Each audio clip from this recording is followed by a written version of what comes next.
Welcome to another episode here at the Midnight Founders Podcast. We're so excited to be with you today. This is AJ Rounds from Rev Road and Jake McBride from CBVault. Here at the Midnight Founders Podcast, we focus on telling behind-the-scenes stories for what makes a successful entrepreneur. We're excited for another week. Here we go. Well, we're excited to be here for another episode of the Midnight Founders Podcast. Today we're here with Nate McBride from Curated Ventures. Welcome. Hello, and good morning or happy midnight, whatever we're going with. Whenever they listen, right? So we Yeah. release it at midnight, and then whatever happens after that is up to the listeners. Yeah, I'm very energetic for midnight right now. Yeah. Super excited to have you on the show today, Nate. Yeah, I'm excited to be here. Thanks for having We've me. had this one scheduled for a while, so I've been looking forward to it for a long time. Same. Yeah, me too. So give us a 30-second pitch on what you're working on right now with Curated and what your thesis is, and then let's go. Let's get into it. So, Curated Ventures is an early-stage venture firm. We predominantly invest in pre-seed and seed companies. We do consumer, we do software. We've even looked at some medical devices as well. So we do all kinds of things, and it's a lot of fun. So we're just based here in Salt Lake. When did you guys get started? We kicked off at the end of last year, and so we're just getting into our first term sheets right now and chatting with investors, chatting with founders about some of their ideas and concepts, which is fun. That's cool. What was the fund that you raised? How much did you raise? So we raised a little bit under 30 with our initial cool. group, and we've got some great expansion plans for the coming years. Good to hear. But for the first phase of what we're building, that's a great place to start for us. Great What's start. the typical size of investment that you make? Yeah, typically we're going to do like low to mid six figures for our first check. The thing about pre-seed and seed is like you've got some time to see how things develop, and so to us it's important to just give the entrepreneur some time to develop that business and see where things go. But we want the capital to be meaningful as well. So that's a sweet spot for us. Is low to mid six figures for our first check. So this is cool. So I hope if the audience is listening and they're looking to raise capital, this is the episode you want to tune into because Nate McBride has been doing capital raises and venture for a long time. So we're excited to dive in and get some cool tips and some things to help these entrepreneurs raise money, because that's the question of the day, right? Especially right now when it's so hard to raise money in this environment. Yeah, it is. And venture is a lot of fun. And venture is basically an industry where we get to look under the hood of the economy a little bit. And not so much guess, in my opinion, not so much guess what's going to take place, but try and build businesses that, regardless of what takes place, they can manage that economic turbulence. They can manage changes in different markets. I think that's a much better way to do not just venture capital, but to manage your own business, is to look at the likely possibilities and say, okay, what can happen? How do I build a business that can manage that and persevere through that, instead of just guessing what you think is going to happen, which I think is pretty difficult to do. A lot harder than just building a business that's resilient. And you never see any entrepreneurs just guess and just wing it, right? Ever. I never have. Yeah, no, I never have. Oh, that's so funny. So at a young age, did you know you were going to be a venture capitalist? Is this like what your life goal was? I was born in a Patagonia vest, actually, and so Minnesota, like the hospital, that's what you put on the newborns. But no, I didn't. I grew up mowing lawns. My dad worked in the construction industry. My mom was a nurse. I started a little business called Nate's Clean Cuts, and I mowed like 6 different lawns on our street. One of my first jobs was reffing soccer, actually, and that was a job that I grew to love. It was really challenging, actually, for a kid, because you're in this environment where like there's all these parents, and there's all of this intensity for a 12-year-old kid. And Because they're not passionate about their soccer games at all, are they? No, all of their kids are going to play in the Olympics. So, Well, they Professional only soccer barely players? miss the Olympics. That's the problem. Is all the parents like are reliving their glory days. Yeah, they're all future World Cup stars for sure. But yeah, reffing soccer was really interesting, and I loved it because you have to learn frameworks. Number one, you have to kind of understand what the rules are. You have to apply them really quickly and efficiently. It's kind of an intense decision-making environment. It's a good workout, which is great, but like that mix of dynamics for kids is actually kind of challenging, right? Running up and down a field with parents screaming, and applying and making judgment calls as fast as you can, it was kind of challenging. There's one memory I had reffing soccer that has stuck with me and has been meaningful to me, which is I remember reffing one game where I made a call for a penalty for one team, and then right before halftime, there was what the coach thought was a really similar incident for his team, and I didn't call a penalty for it. And he came up to me during halftime, and he was so mad. Like, he was just yelling. And red in the face, yeah, the whole thing. And sometimes you can see these people coming from like a mile away, right? Like, as soon as I called for halftime, I could just see him just storming out on the field. I'm like, this is like, here we go. And he just goes off like, you called a penalty for them, you didn't call a penalty for us. Like, we can't play if this like isn't going to be fair.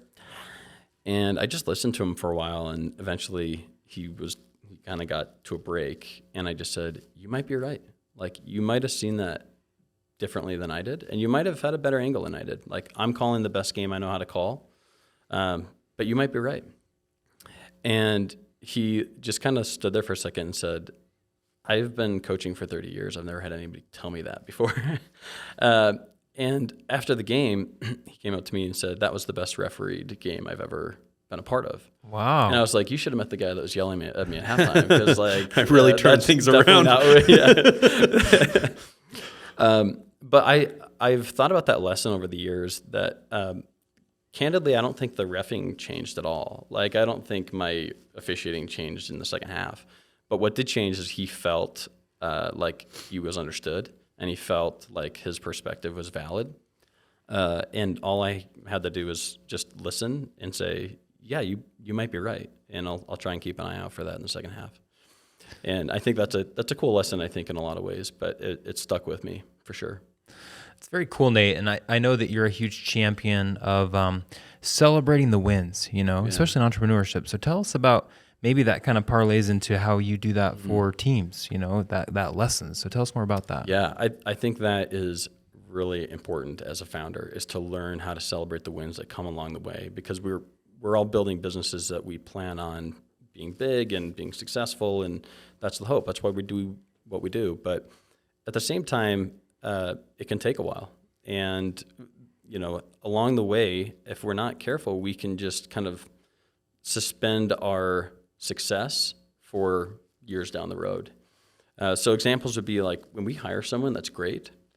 We can celebrate that. When we develop something, we can celebrate that. When we get a contract, we can celebrate that. When we learn things, we can celebrate that. There's a lot of things along the way, if we're looking for them, that we can celebrate. I remember a trip I took one time, and it was this hike. We were going on this hike, and there was this beautiful view. This is in Hawaii. This beautiful view. It looked like Jurassic Park without the dinosaurs, so you could enjoy it, right? You're not looking for those raptors. Yeah, you're not coming looking up behind you. Exactly. But I remember looking around thinking, this is just beautiful. There was a guy ahead of us I could hear kind of like talking to himself. And I was like, what is he saying? And as I got closer to him, he's just talking about the mud. And he's just like complaining about how his shoes were muddy and how things were slipping. And he was like miserable. And I just remember like laughing to myself thinking like, man, look around you. Like, there's so many cool things happening right now. There's only one thing actually that you could be focused on that would make you unhappy, and you're focused on it. You're focused on the mud. And as cliche as that might sound, the reality is like there are a lot of things to celebrate as a founder. There's a lot of hard stuff going on. There's a lot of stress, but there's a lot of things to celebrate if you're looking for it. My nephew was kind of the opposite of that example, which is I was driving with my sister in Idaho, and we were we're driving outside this small little town. There's this big house on a hill, and we're driving, looking at this house like, man, that's a nice setup. And my nephew, who I can't remember how old he was at the time, maybe 4, he was like, I kind of like that house, but it's not very big. And my sister and I looked at each other like, oh, like this is not a good trajectory for this kid. Like, that's not a big house in his design. And the more he talked about it, we realized he was talking about the shed down by the river. And we're sitting there and we just start laughing and we go, oh, he's going to be fine, right? Like, his perspective was like, oh, well, you could just fish right out your back door and like it's right here by the road. And that's the perfect setup, is the shed by the river. Right? And we went from like really concerned to like, oh yeah, we're good. Like, he'll be just fine. I love that analogy of, looking down, this guy that was on the hike with you, in this beautiful place, he was looking down the whole time where everyone else is looking up. Yes. And isn't that kind of what you have to do in entrepreneurship? I mean, you got to look up and what can be and where you're going instead of just looking down the whole time. Yeah, I think one of the best focuses we can have as founders is on who we are becoming along the way. If we suspend all of our enjoyment and all of our success to some exit, and we say, well, we're building $1 billion company, and we'll wait and see if we're successful. Financially, of course, you don't know until you're there. But the reality is, we can have a lot of successes personally along the way, and if we're focused on the kind of team we're building, the kind of company we're building, and who we are personally becoming, that is a success that can show up every day. That can be celebrated every day. Yeah, what's interesting is like we talk to people that have had that exit, and it's so funny because like all of the companies that we've had on the podcast that have had like a really successful exit, it's like the least like discussed topic that we have. They talk about the issues that they had along the way, the growth that you're talking about. They talk about a lot of the other like lessons that they learned or like friendships they made, partnerships they made. Yeah. But like the specific exit, all of them are like, it was a little anticlimactic and like they don't really like, they don't have much to say about it. Like the money, is great and it offers them a new flexibility and like a new path forward. But for the most part, like it's what they want to talk about the least. So I think what you're talking about is really important for founders because they I think a lot of us have a long-term vision of like, hey, this is what the future could be. But like enjoying the moment and like being present in the problems you're solving today, I think gives you that bandwidth to keep going because burnout's a real thing, man. Like if you're just looking like 100 years down the road, like that burnout's a lot harder to get through. Yeah. And I kind of wonder if, good point, Jake. If to some degree, like, do we look to that exit to make us happy because it's like an external validation? Is that why we really, outsource our happiness to the exit? And if so, like, yeah, it's going to be underwhelming. Like, we're going to get there and go, wait, I'm still the same person. Wait a minute, I still have the same people around me.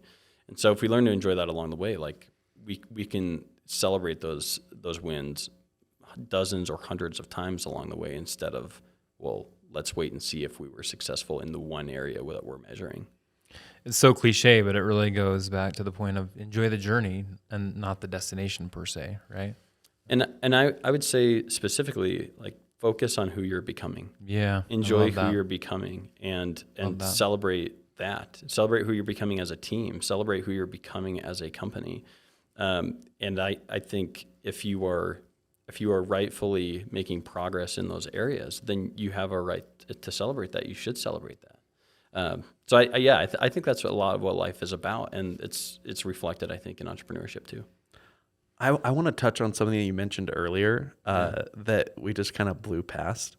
But like, I love that you had an elevated vision for your lawn mowing business. Like you actually named it Nate's Clean Cuts and like went through that project. Like thanks, I mowed lawns growing up, but it was just like, I just was like, hey, I'll mow your lawn. It's like $10, but it's just like, I'll come and mow your lawn on a Wednesday.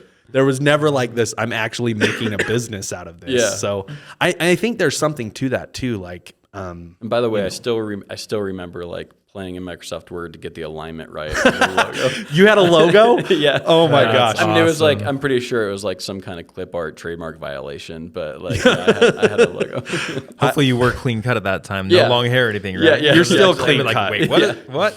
Yeah, we've kept that. Do you still own that domain, Nate's Clean Cut? Oh, absolutely. No, I've licensed it out to a bunch of other children. Yeah, it's a franchise now across the country. Yeah. See, your vision was just so much better than mine. That's like awesome. I was just like, yeah, I'm gonna scam a bunch of people for $10 a week, mow their lawn, and I probably wasn't as good at it as you because I would never have put Jake's Clean Cuts on there. There's always like missing lines or squiggles or whatever. That's cool. Hey, let me know if you want to license the name though. I think it's you got it. Yeah, we've got some geography still available. We got some negotiating to do after this podcast. Yeah, absolutely. But I think that vision's cool, right? Like, and it has to be there in the founders that you're investing in. Like, they have to have long-term vision, and I imagine that as an investor, your vision for their company has to kind of align with what their vision is, right? Yeah. And I think one of the cool things about being early stage is that not every exit has to be a unicorn when you're investing pre-seed or seed. That's the reality of it. So you do have to agree on what the objective of the business is. I actually think amid all the differences that we can have with partners, whether it's like partners in like whether it's family members or friends or business partners, I mean this as both in like an encouragement and like a caution, which is I think there's only one type of difference you cannot bridge, which is a difference in your objectives. Mm-hmm. If you have the same objectives, you can pretty much bridge anything else. I think of it a lot like a road trip, right? If we're going on a road trip and you have different preferences about temperature or about food or how many stops we're taking or, all those kinds of things we can manage. Like I can throw a sweater on, you can bring your own food, we can take turns on music. Like there's ways to manage those things. The one thing we can't bridge is if you want to go to Los Angeles and I want to go to New York. Like we can only share that car for so long. And so I think that is the one difference that you have to be really mindful of. It's like, where are we going? What is our objective? What are we trying to do with this business? Like everything else, all the styles, preferences, those things we can figure that out. We can figure that along the way. Yeah. Interesting. I love that. That's great advice. And for those that are listening that are looking to raise money or will be raising money soon, Nate, I mean, you've seen thousands of pitches, I'm sure, right? So what advice would you give the audience on how to improve their pitch and or go out and impress those venture folks or anyone, angels, whoever that they're pitching? What should they do? What should they be mindful of? What strategy would you give them? Yeah, I think there's a couple things. One is it's better to understand a little than to be confused by a lot. It's better that investors can just simply understand the market, understand your business. And even if they're only getting like 60 or 70% of the picture in the first meeting, that's way better than you trying to like inundate them in all the information and have them going, wait a minute, I don't really understand what you do or what's the priority here. So it's better to understand a little than to be confused by a lot. And probably show that vision you just talked about, showing they're going to the same place, yes. right? Yeah, make sure you have the same concept of what's success here, what do you guys need from the company for it to be a successful investment, right? The other thing is realizing that there's a lot of components to what we call it a pitch, but like the reality is there is a lot of things that every investor is going to analyze. We're going to look at, do we believe this problem matters? Do we believe you have the solution? Do we believe people are going to pay for that? Do we believe that the initial model you're going to make is workable? Do we believe you can transition that to your more mature later model? And then ultimately, like, what is the deal that we're talking about? So there's actually like 5 or 6 components to this. It's not just the pitch. We talk a lot about the pitch, and we should because it's your impression. But the reality is like there's a lot of things here, and sometimes an investor can agree with you that it's a problem. They can agree that you have the solution. They can agree that people will pay for it, but they might have an issue with the model or they might have an issue with the deal. And so you can get through like 4 of those 5 things and then not quite have the deal happen. So I would say keep that in mind, that it's not just a pitch of your solution, it's a pitch of your business and the deal and all of those components I just described. So I think it's interesting because like I've sat through hundreds of pitches, right? And like half the time I get to the end of it and I'm like, I don't understand what you actually do. Just tell me what you do. Yeah. What do you actually do? Yes. You spent 20 minutes telling me how smart you are or like the problem that exists in the market, but what do you actually do? Yeah. So on Curated's website, one of the things that we have is we ask founders to just submit a 1-sentence description of what their company does. I love that. And that's for 2 reasons. One is for us and one is for them. Like if we haven't distilled it down to a sentence, like I think it's hard to get people on board. It's better to get people just mentally on the map of what you're doing and then sharpen that picture with them than to just confuse them with descriptions over 20, 30 minutes. Like it's just better to be like, we do this and I'm going to help you better understand what that means, but this is what we do. Dude, it's so powerful when a founder comes to you and they're like, yeah, this is the problem and this is how we solve it. And it's like that simple. Yes. It's amazing. And the conversation goes so much better because you can work from that baseline and then build upon that, right? Yeah. Instead of trying to figure out what they're doing the entire time. Yeah, but exactly. And the cost that people don't want to bear in that approach is that they're like, I have to explain it all. It's like, you don't have to explain it all. Yeah. Like, Don't care about the technicalities. Don't Yeah. care about the how the sausage is made. Just tell us what you're doing. just help me understand enough to get the conversation going. Yeah. Love that. How often do you see like founding teams? I'm going back to your road trip thing. How often do you see founding teams that get so focused on the temperature of the car that they treat that like the destination and not the actual destination? Like one aspect of the business that they get so hyper focused on that they lose focus on the destination. Do you see that happen often? Yeah. So strategy is like my main passion in business. Is like I love studying. I studied strategy in college, and I've had a number of strategy positions since. I love good strategies.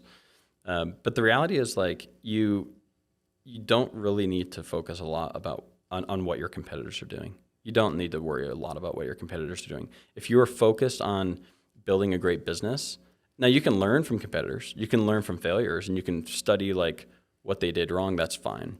But you definitely don't need to spend a lot of time like worrying about, well, they're doing this and we're not doing that. So my kind of a funny example of this, one of my favorite shows is Seinfeld. And I love You're in good company. I love funny. Yeah, I love Seinfeld for a lot of reasons, but one of the reasons is they were fiercely focused on just being funny. And Jason Alexander, who plays George, he came from a Broadway background, and when he started on the show, he and Larry David would like kind of butt heads a lot about, well, George wouldn't do this. This doesn't make sense for his character. Like, and Larry David would always tell him, like, we only care about one thing here, and it's, is it funny? Like, that's all we care about. And so Seinfeld had two rules for their show, which were there's no hugging and there's no learning. No hugging and no learning. And when I first heard that, I was like, that's like strange rules. Why? Like, what sense does that make? And the more I've thought about it, it's like, those are genius rules. Because if you're hugging in a comedy, you're getting too into the characters. You're getting too into their development and like what's going on in their life. And same with learning. Like, if the characters are learning, you're removing comedy ammunition that you have, right? Like, why don't we just have them be kind of these like bumbling like people going through life and let anything happen to them? So no hugging and no learning. And so I bring that up because Seinfeld is incredibly good at that focus. Like, we're a comedy show. It's all we do. We're focused on that. And we're not going to get distracted by like, well, if we don't get in the character development, we might not win the awards we want, or we might not be accepted in the critics circles. Or we might, like, they didn't care about any of that. They just focused on like, is it funny? And it paid off like brilliantly. Dialed in focus. One of the I love highest, that. winning or grossing. Still, I mean, Yeah. it Shows still has ever. reruns. It's doing Still fantastic. Yeah, Yeah, and And it's still relevant 30 years later. I know. and Jerry Seinfeld has been asked so many times over the years, like, why don't you do one more season? And he always says, Because it was like, 9. Was it 9? Yeah, yeah, 9 and seasons. he always says, I did one more season, like many times. He's like, what you're asking me is like, why didn't I go until like the wheels started coming off? And he's like, I didn't want that to be our brand. I didn't want to go and I didn't want to finish Seinfeld and have people say, I liked most of the seasons, but the last one, he's like, I didn't want an asterisk on any of our seasons. And like, we all know shows where like the first 3 seasons are good and then the wheels come off, right? And he's like, I didn't want that to be the story of Seinfeld. I mean, the classic case is, I'm a huge Office fan, and Yeah. there are seasons that are great and a couple that weren't so great. Yeah, and like over time, like, what does the focus really become? Did it really stay on like being funny? Did it really stay on quality, or did it start morphing into other things? Yeah. And I think you can see it in the results, and over time, and you can see it in Seinfeld's results. Like, they stayed fiercely focused on being excellent, and they knew what question they were answering. Yeah. Right. Like, So cool. we're just trying to be funny. The last story I'll share in that was a buddy of mine in college, and I remember he and I were doing some homework one time together, and he's like, I got to tell you about this girl. Like, I got to tell you about this girl I'm dating. And so, like, put our pencils down, just start talking about this girl he's dating. And he's like, she's super cute. I love dating her. She's super fun. Like, I think I could marry this girl. And I was like, dude, that's awesome. Like, what do you think is next? And he kind of like leans back and like exhales, and he's like, I don't know, man. I just wonder, like, could I do even better? And I kind of like laughed, and I was like, well, there's only one thing you need to do to answer that question. All you have to do is date every single person on the planet. And once you've dated every single person on the planet, then you'll know the answer to that question, and she won't be available. So here you go, right? Great answer. But yeah, that's a question that you have to know the question you're answering, because some questions aren't answerable. Like, can you do better? Well, how do you answer that question? You go date every person on the planet. And so like, it's that way too in investing. Like, oh, could I make more money if I stayed in this stock, or could I make more? And this isn't stock advice, but like, there are questions that you can't answer like that. Oh, like, could I make more money if I stayed in? I don't know, maybe. The question you can answer is like, is this enough for now? Is this a good return? Am I happy with this performance? You can answer those questions. You can't answer like, oh, should we keep going, and could it go even higher? Like, maybe not. We've talked about that. There was somebody on the show that talked about you'll never know what the peak was of your value for your company or whatever until you sell it on the downwards slope. Until you go past it. Yeah, until that's how you know where the peak is. Yeah, you found the peak and it was back there somewhere. So yeah, it's that same kind of so you have to know that as a founder. Like, what's that peak you're trying to get to? What are the questions you're trying to answer? Because that you can manage a business around that. Yeah. Otherwise, you're just gonna like have the gas down until the wheels come off and go, oh, that was where we should have stopped. Right? Dang. And hindsight's always perfect, you know? Yeah. So I know you probably like, what's the success rate of venture? Is it like 5%? Like not successful ventures, but pitching to a venture capital firm. Is it like 5% of pitches get funded, or is it less than that? Yeah, it's single digits depending on the firm. Okay. Yeah, for so sure. Yeah. You hear tons and tons of pitches. How often do you see a problem in their business model that they're just completely blind to, and like, how do you address that? Oh man, that's a great question. I would say it's not often that like I see something immediately that they haven't thought about. Like, most founders are really thoughtful and really sharp, and they know a lot of times they've been in that industry for a long time. And candidly, most investors, including me, like, I want to invest in founders who really know their market well. And so that doesn't happen very often. I would say more commonly what happens is we just have different lenses in terms of what we're looking through. And I think a lot of life is developing a really robust lens through which you look at the world. And so in entrepreneurship, that lens for a founder might be like, hey, I look at the problem in the market, and I look at the solution I'm bringing, and I'm looking at the model, right? As an investor, you might have different experiences that say, okay, well, I'm thinking about the regulatory side. I'm thinking about the financing of this. I'm thinking about you're going to need to pay your suppliers in cash, but then you're planning on financing with your customers. That's going to create a cash crunch, right? There's just different lenses that you layer on. And the entrepreneur might have their 10 lenses that they look through, and I might have my 10. And to the degree that they're different, I'll raise questions that kind of brings. So I'd say that's how I kind of look at it, is that we just have different lenses that we look through. And if they are happy with how they see things and I'm happy with how I see things, then the deal can happen, right? As long as those items I mentioned, like the problem solution, the model, the deal, all align, then we can put a deal together.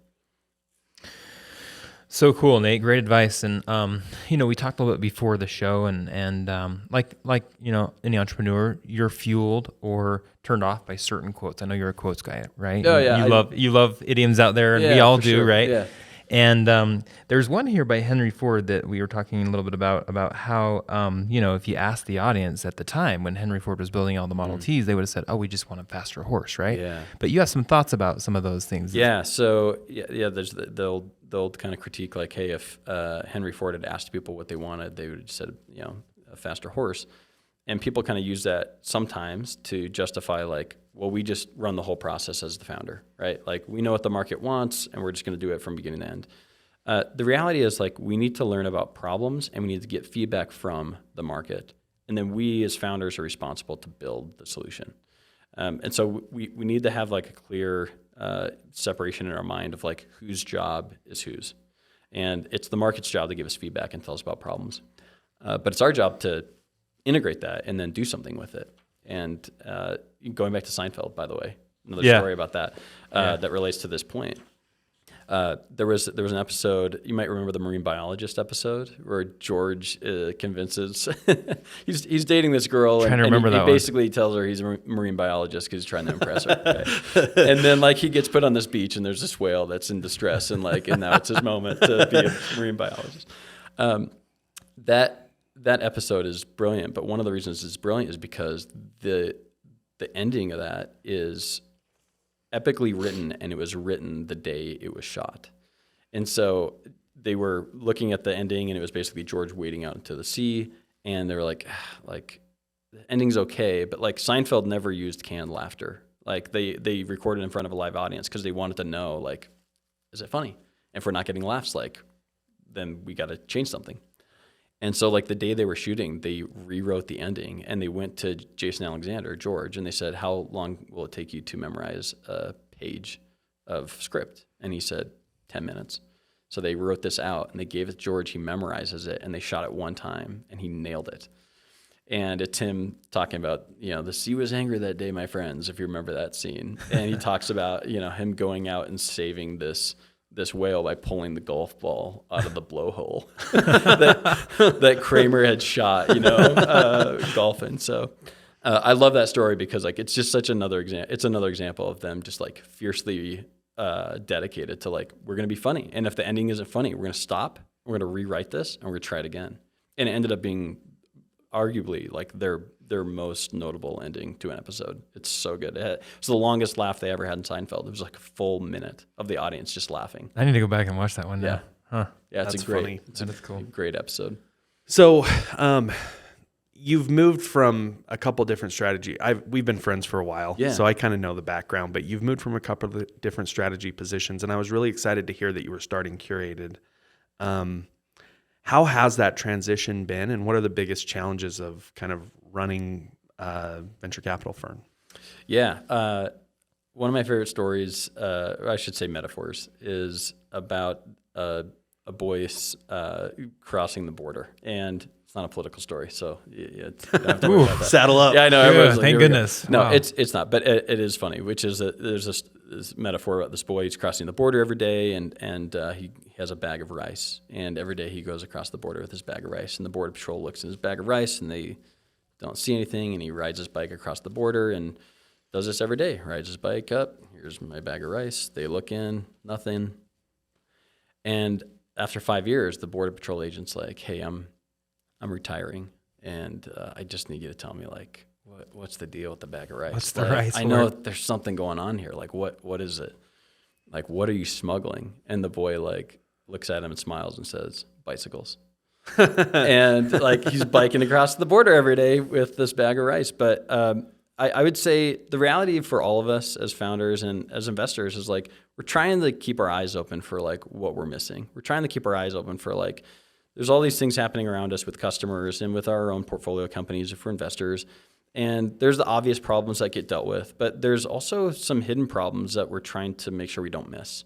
Hidden problems maybe with interest rates, or hidden problems with, hey, down the road, this could be an issue from a regulatory standpoint. We're trying to keep our eyes open for the bicycles. And that is a challenge because candidly, founders are exceptionally good at dealing with most of their day-to-day challenges. Yeah. So what we try and do as investors is be an additional set of eyes for what might be coming down the road and what might be a problem that we could help manage now.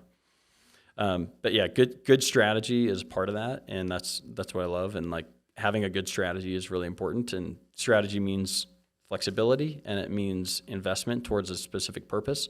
But a good strategy can go a long ways to managing around the difficulties we have as founders and investors. Very cool. Love that.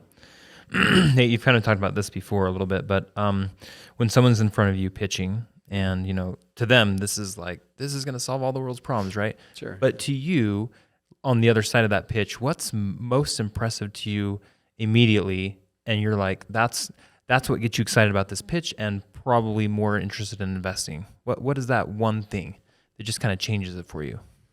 I would say it is a combination of curiosity and confidence. When founders have curiosity and confidence together, that is a really powerful combination because you want someone to be teachable, primarily from the market, not because I'm going to be a genius and see everything coming, but the market is going to have feedback all along the way. And all of us should be open to feedback from the market. So someone who is curious is really important, but you have to be confident enough to start. You have to be confident enough to make decisions and move forward and say, we're going to learn. We're going to see if this is right. And make it feel real, you know? And so I'd say if you get too deferential and you go like, well, what do you think? And what do you think? Like, collaborative is great, but deferential and like indecisive is not great. Like, so someone who's curious but confident, that is a great combination. Love that. Hope the audience heard that. That was cool. Yeah. You're going to have some pitches this week, right? Yeah. It's the Rev Road pitch Saturday competition. e-competition coming up. You should come join us, Yeah, Nate. We'd you love to guys have are you gonna there. be busy. Yeah, it'll be great. You got some awesome finalists. I saw that you released We those. do. Yep, 36. And there's some. We had more applicants than we've ever had this competition. So we're excited. There's some cool ones. I know a lot of the companies. There's so much going on in Utah. Yeah. Like, there's Isn't it so great? many things going Fantastic on in Utah. ecosystem. It's awesome. Yeah. The other thing I would add that is really helpful is like a great strategy. And that doesn't mean like a business plan that is Nostradamus and thinks it sees everything coming. Like, that's not the case. But a good strategy is one that ties what you're good at as a team to value you're going to create for a customer. And there's really like three kinds of companies that I see coming in, not just in terms of industry, but in terms of like strategies. I'd call them A-shaped, V-shaped, and I-shaped companies. What I mean by that is, if you think about your competencies and resources as a founder, and you think about the value that creates for your customers, I think of that as a ratio where the value is on top and the core competencies and your resources are on the bottom. And you think about like, how much value can you create with those resources? There are companies where, when I say they're A-shaped, I mean they have to have a ton of competencies and resources and processes to create one experience. Like an airline is an example of that, where you have to have a ton of money, a ton of software, a ton of people, a ton of airplanes, just to have like a flight, just to kick off. Dave Nealman makes you Right? just wonder, how in the world has he done this? Oh, It's yeah. incredible. So it's like an A-shaped company is like, you have to have a ton of things just to do one, customer, you create one customer value. V-shape is the opposite, where like with one set of skills, Liam Neeson, with one set of skills or one set of resources, we can create 2, 3, 5, 10 different like customer points of value. Like, we can create a lot of things for customers with a small set of resources. That's ideal. And then you have I-shaped What's an companies. example of a V company? Google would be an Okay. example of a V company. What are they good at? They're good at leveraging customer data and using it to create revenue. Like, they've gotten so good at that where like, it's a pretty small, I mean, Google's a massive company now, but in terms of like what they're good at, you could define that as a pretty narrow set of like, they're really good at generating and managing and leveraging data. That's what they're incredible at. And they look at what they do with it. They monetize it like crazy. Yeah, so it's a really good V-shaped company. Yeah. Airlines are an A-shaped company. And then Good point. There's a third one I call like the I-shape, which is like... I feel like a trademark's coming on here. yeah, it is. Nate's Clean Cuts. There you go. But there's like I-shaped companies where like you think about your ADHD friend that like he just keeps coming up with new ideas. Like that's what I call an I-shaped company. None of these things are connected to each other. They're just like, oh, I could do this. Oh, and I could do That this. one is right? funny. We So- see so many of those, don't we? Right. Eyes. Wow. I-shaped company. Yeah. So when I hear pitches, like one of the things I'm thinking about is this an A-shaped, V-shaped, or an I-shaped company? And ideally, it's a company that they've got a few things that they are really good at and they've proven, and with that, they can create a ton of value. And with that is a strategy, right? We can be wrong about the market a little bit and pivot and change a little bit how we're approaching things and what we're selling and why and where. There's a lot of power in that flexibility. So That needs to be part of your like application processes. They need to identify which type of company they are. yeah, what Self-identify with the ABI. letter. Yeah. Who are you? An Yeah, ABI. what are those skills? What does it create for customers? Yeah, exactly. Yeah, man. I think that's a really, when you're evaluating whether or not to start a business, I think it'd be good to understand that. And probably a lot of people don't even think about it from that perspective. And be intentional about it. Yeah, Yeah. it's just accidental probably for most Get of as them. V as possible. There you go. I like it. Yeah, and I think if you're running a venture business, it has to be that way. You have to be able to create a ton of value that way. If you're running a lifestyle business, like you don't. Like you could run like an I-shaped, single point of value, single point of competency, and like have a great life, and that's okay. But if you're going to run a venture business, like it's got to be robust, and it's got to be like a really high value, long-term kind of deal, of course. That's cool. Well, this has been fun. Is there anything else you want to chat about, or anything we didn't touch on that you'd love to talk about, or advice for founders? The floor is yours. Yeah. No, I appreciate you having me on. I think the main thing to keep in mind as we build companies is focus on what we're building and who we're becoming. If you focus on who we're becoming and what we're building, and focus less on what other people are doing, focus less on what it looks like, focus less on all those I would call secondary considerations, and stay fiercely focused on who you're becoming and what you're building and why. Stay focused on those answerable questions. You'll find there's a lot of confidence that comes from that clarity. And if you don't have that, you'll find yourself constantly re-navigating what matters, why it matters, and that's more stress than you need to take on as a founder. I love that. What's Great next advice. for Curated, and how do people reach out to you? Yeah. So cur.vc is our website. If they want to tell us about their company, we'd love to learn about companies, especially here in Utah. But we're gonna be growing Curated in the coming years. We have a lot ahead of us, and we'll be expanding our team as well. So we're here in Salt Lake, and if people want to stop by and say hello, we'd love to have them. Shout outs. Who's your team right now, Nate? Who's Yeah, on the so team? there's just a few of us right now, and a couple anchor LPs that are great to work with, and so we've got a shared team across a couple entities. So it's kind of a creative structure to kick off, but as we grow, we'll have a larger dedicated team for sure. Very cool. Okay. And Well, this was a pleasure. I loved it. Yeah, thanks. And hopefully those that were listening in, looking to raise capital or will be doing so soon, got some value from this. So this is great. Yeah, appreciate it. Thanks, guys. Okay. Take care. See ya. The Midnight Founders Podcast is a podcast about entrepreneurship that is hosted by CBVault and Rev Road. CBVault is the entrepreneur arm of Central Bank. And Rev Road is a venture services firm where companies come to grow.